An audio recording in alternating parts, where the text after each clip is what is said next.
औज़ुबिल्लाहि बिस्मिल्लाहिर्रहमानिर्रहीम। शायद ऑटो इस्लामाबाद से आज की ये वीडियो एक दफ़ा फिर सुजुकी कल्टस है।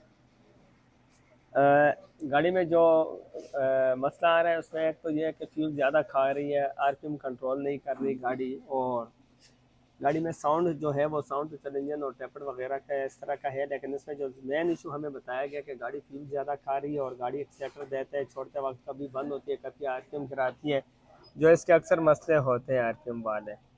अब इसके साथ हमने जिस वक्त गाड़ी जो फ्यूल ज़्यादा खाए उसको डायग्नोज कैसे करना है, कैसे वो करना है, तो स्टार्ट हमने देना है। सबसे पहले गाड़ी को स्कैनर लगाना है, क्योंकि फ्यूल ज़्यादा खाने का मसला आ रहा है। तो फ्यूल ज़्यादा खाने के लिए तरतीब ये है कि जो ही हम इसके सुजुकी में आके मैनुअल वो करते हैं, इसको सेलेक्ट व्हीकल सिस्टम कर लेते हैं, इंजन पे आते हैं। इंजन जिस वक्त हम रीड करते हैं तो इंजन रीड करते वक्त ये देखें यहाँ पे आ रहा है चाइना और इंडिया।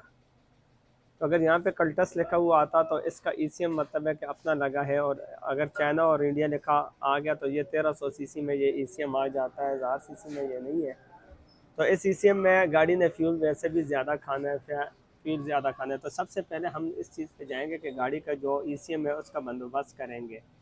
इसके साथ साथ हम इस ईसीएम पे अगर हम लाइव डाटा इसका चेक करेंगे तो लाइव डाटे में हम पहले जाएंगे इसके फ्यूल ट्रिम और इंजेक्टर फॉल्ट्स वगैरह क्या आ रहे हैं इसमें। इसके साथ साथ हम एमिशन टेस्ट इसका करेंगे। एनालाइज़र लगा साथ में।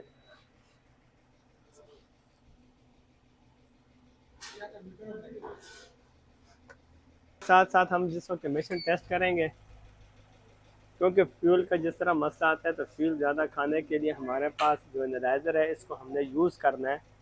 एनालाइज़र पे हमने देखना है कि गाड़ी का सीओ क्या आ रहा है, एचसी क्या आ रहा है। इसमें अभी आप ये साथ देख सकते हैं कि इसका जो एचसी है वो 600 पे भी चला जाएगा, लेकिन सीओ जो है वो 6.29 और 6 पॉइंट प्लस पे इसका सीओ चल रहा है। CO2 जो है वो 7.62 पे।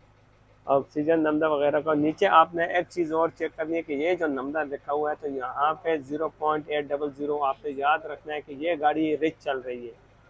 अब रिच किस बिना पे चल रही है? अगर रिच में चाहे फ्यूल पंप का प्रेशर कम हो या ज़्यादा हो, दोनों उसमें नंबर आपका कभी भी सही नहीं चलेगा।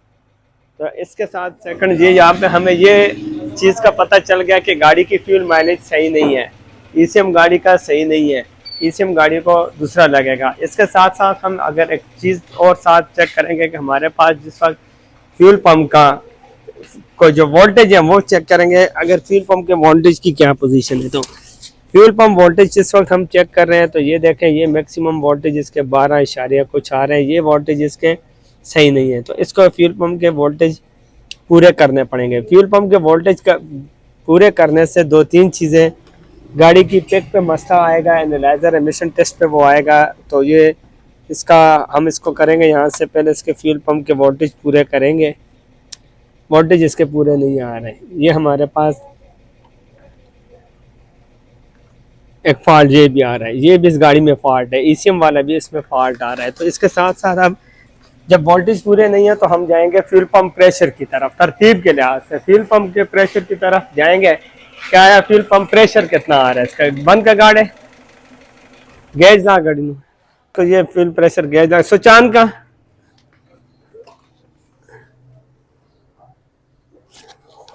तो पीएसआई प्रेशर इसका है 50 सलफ वाले। बस यहाँ से पहले हम इसका फ्यूल पंप करंट पूरा करेंगे वायरिंग के साथ। वैसे भी जो फ्यूल पंप का इसका करंट पूरा होगा तो फिर हमने इसको दोबारा वो चेक करना है। 50 PSI आ रहा है, 60 प्लस आना चाहिए। 70 PSI प्रेशर होगा तो एसी पे भी गाड़ी लोड नहीं लेगी, लेकिन 60 PSI पे ये होता है कि एसी पे लोड ले लेती है। अब साथ इसमें जो आरपीएम वाला मसला आ रहा है उसके लिए हमने इसका चेक करना है वायरिंग का मसला। स्विच ऑफ हम इसको चेक करते हैं पहले मैप को। तो मैप इसका 1 पॉइंट उसमें, क्योंकि इसमें जो आरपीएम और उसका मसला आ रहा है तो ये यहाँ से हमें ये 1 पॉइंट उसकी जो अपनी इसकी शॉर्टेज है वो इसकी आ रही है 0.3 मल्टीमीटर की वायर की, लेकिन यहाँ से इसकी ब्रेक आ रही है वायरिंग दूसरी पिन तरह यहाँ पे 0.8, मतलब यहाँ पे हमारे पास मैप की रीडिंग जो है वो सही नहीं है।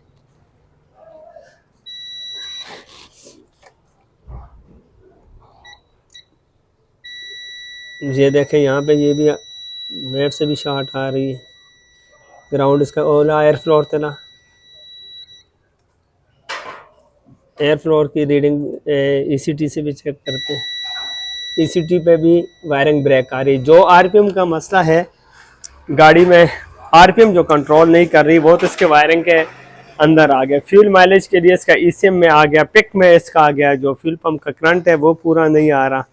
तो ये सारी चीज़ें इसमें हमें करनी पड़ेंगी, तब जाके ये गाड़ी अपनी जगह पे आएगी। आप इमिशन टेस्ट भी चेक करवा दिया सारा कुछ। सबसे पहले इसके लिए कोशिश करते हैं, बंदोबस्त करते हैं कि इसका जो हमें मिल जाए इसका ईसीएम।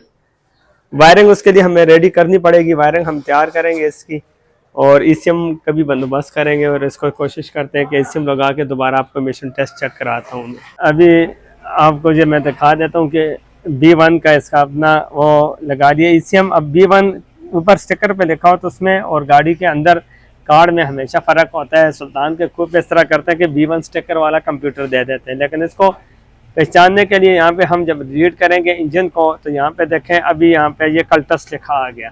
पहले इंडिया और चाइना लिखा हुआ आया था, अब ये कल्टस लिखा आ गया। तो कल्टस में हम जब आएंगे मैनुअल ट्रांसमिशन में तो आगे लाइव डेटा में एक और चीज़ ऑप्शन आपको नज़र आएगी जिसमें ये लिखा होगा रीड कोड कर हम कर लेते हैं नो डीटीसी। लाइव डेटा में हम जिस वक्त आएंगे तो फ्यूल स्टेटस, फ्यूल सिस्टम हम कनेक्ट करेंगे, और साथ हमारे पास oxygen sensor, bank 1, sensor 2 active का ऑप्शन आएगा। ये पाकिस्तानी कंप्यूटर में निशानी होती है, यहाँ पे एक्टिव लिखा था। इसी तरह ईसीटी हम सारा कर लेते हैं। अब इसको हम long fuel trim, short fuel trim, map वगैरह ये सारी की रीडिंग उठाएंगे। टीपी सेंसर इसका चेक करेंगे, टीपी वोल्टेज वगैरह, और इंजेक्टर पल्स और टोटल फ्यूल ट्रिम परजवाल इसका ये आ गया हमारे पास। ठीक है, तो यहाँ पे हम आ जाते हैं इसके ऑक्सीजन सेंसर पे। तो इनएक्टिव आ रहा है, इनएक्टिव के लिए हम क्या करेंगे कि इसमें एक्सीलेटर भर भर के इस तरह देंगे।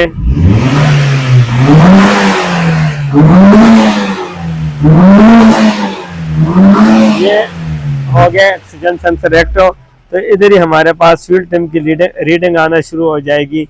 शॉर्ट फ्यूल ट्रिम की रीडिंग हमारे पास आ गई है, और लॉन्ग फ्यूल ट्रिम की रीडिंग भी साथ आ जाएगी।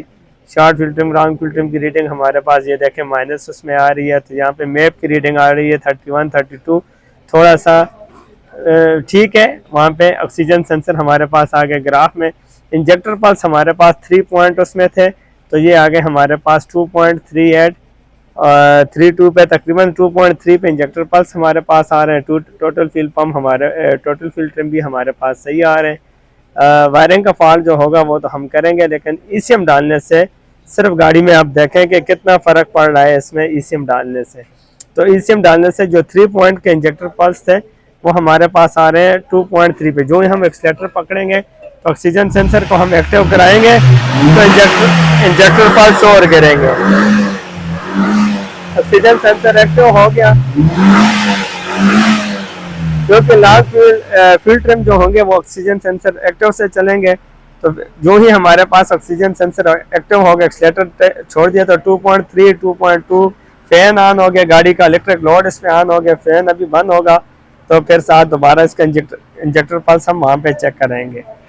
अभी फैन गाड़ी का ऑन है, फैन चल रहा है इसमें। जो ही फैन बंद होता है तो हम इसको देखते हैं। ठीक है, तो शॉर्ट फ्यूल ट्रिम और लॉन्ग फ्यूल ट्रिम इसके अभी चल रहे हैं, ठीक ही आ रहे हैं। इसमें लॉन्ग फ्यूल ट्रिम 0 पे अगर आ रहा है तो एक्सीलेटर हम देते हैं। गाड़ी में मतलब ये कि ये जो अभी प्लस में चल रहे हैं शॉर्ट फ्यूल ट्रिम, तो गाड़ी में अभी फ्यूल पंप का वो मसला है, क्योंकि ये माइनस की तरफ आ जाएंगे, फ्यूल एवरेज और बेहतर हो जाएगी। तो इसमें अभी चेक करते हैं हम इंजेक्टर पल्स। फैन बंद हो गया, फैन बंद हो गया तो इसमें ये देखें 2.1, 2.2 की रीडिंग आ गई। सिर्फ एक ईसीएम से जितना फ़र्क पड़ रहा है यहाँ पे चेक कर सकते हैं। आपके इंजेक्टर पल्स 3 पॉइंट से कहाँ पे आ गए। तो इसी के साथ साथ हम एक दफ़ा सिस्टम डाला है तो फ्यूल पंप का करंट अभी पूरा तो है नहीं, तो अब इसके साथ हम फ्यूल पंप करंट पहले पूरा करेंगे ताकि हमारे पास जो एमिशन है एमिशन सही बन सके। ईसीएम डालने से इंजेक्टर पल्स ठीक हो गए, और जो लॉन्ग फ्यूल ट्रिम प्लस में जा रहे हैं उसको माइनस की तरफ लेके आना ताकि अच्छी फ्यूल माइलेज दे। तो उसके लिए अभी सबसे पहले हम ये करंट पूरा करेंगे। करंट इसका पूरा करते हैं। अब यहाँ से इसमें हम फ्यूल पंप की जो वायर है पूरे मेन वो दूसरी डाल रहे हैं, और साथ इसको रिले लगा रहे हैं। रिले लगाएंगे तो तब जाके ये इसका करंट पूरा करेगी फिर मल्टीमीटर पे। लेकिन इसके अंदर जो किसी ने वायर डाली थी वो इसमें, ये वायर किसी ने देसी वायर डाली थी मेन पंप के लिए, फ्यूल पंप के। तो इस तरह का काम जब होगा तो फिर गाड़ी में ये फॉल्ट आएंगे। इन चीज़ों को चेक करना पड़ता है। जेनुइन टायर इसमें हम तार डाल रहे हैं, ये जेनुइन वायर इसमें डाल रहे हैं, ये वाली ओरिजिनल काबली वायरें डाल रहे हैं इस तरह। और रिले लगा के अभी करंट पूरा करते हैं और उसका रिजल्ट भी साथ देखते हैं। इसमें अब रिले लगाने के बाद गाड़ी को अगर स्टार्ट करके फिर हम यहाँ पे मल्टीमीटर पे अगर वोल्टेज चेक करेंगे तो वोल्टेज यहाँ पे ये देखें, ये 13.6। ये एक अक्सर गाड़ियों में ऐसे फॉल्ट आते हैं। पल्टस के अलावा भी बहुत सी गाड़ी है जिसमें घुटन वगैरह ऐसे कोई मसले होते हैं, तो उसका 30 पॉइंट उसमें हमने वो चेक करनी है। ठीक है सुचान, अब इसमें रिले लगाने के बाद सुचान का ये आप देख सकते हैं कि 65 स्विच ऑफ का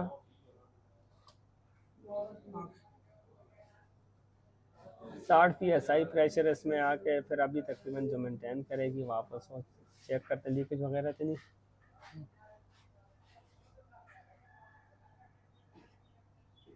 सुचान का 70 तक लेके जाती है पैपला आप। अब यहाँ पे जिस वक्त एसी ऑन करें तो ये देखें RPM इसका ऊपर चला गया और साथ ही एसी अपना कंप्रेसर नीचे गुजारेगा, इसका डाउन करेगा। इसका एसी ऑफ किया, RPM अपनी जगह पे स्टेबल खड़ा है। थोड़ा सा वायरिंग का जो इशू है वो तो होगा साथ साथ, तो इसके साथ फिर मैं आपको एक दफ़ा चेक करा देता हूँ इसका इंजेक्टर पल्स 2.3 और 2.2 और इस तरह। उसमें अभी फैन ऑन ऑफ हो गया तो उस वजह से फिर वो कर दिया। साथ साथ हम मल्टीमीटर लगा, अगर इसका फ्यूल पंप का करंट अगर पूरा होगा तो इसी तरह फ्यूल पंप फिर पूरा काम करेगा मुकम्मल इस तरह। ये एक काम तो इसका हो गया पहले सिलसिले में कि गाड़ी में अगर ECM अपना ना लगा हो और फ्यूल पंप का करंट पूरा ना हो, और इसी तरह इसमें एमिशन को हम चेक करते हैं कि एमिशन किस तरह। इन दो चीज़ों से काम हुआ, एक इसमें ECM चेंज हो गया और एक इसमें हमने फ्यूल पंप का करंट पूरा किया, तो उसके बाद हम इसके एमिशन को चेक करते हैं दोबारा। अब इसके साथ जितना कंट्रोल करेगी ये HC वगैरह साथ साथ अभी चलेगी। जो नमदा था नमदा की तरफ आ रहा है, इसमें रिच की तरफ से हट रहा है नमदा। तो बाकी जो HC है, HC और फैन चल रहा था, फैन अभी बंद हुआ है तो अभी पता चलेगा कि HC कितना गिरा रही है मजीद HC।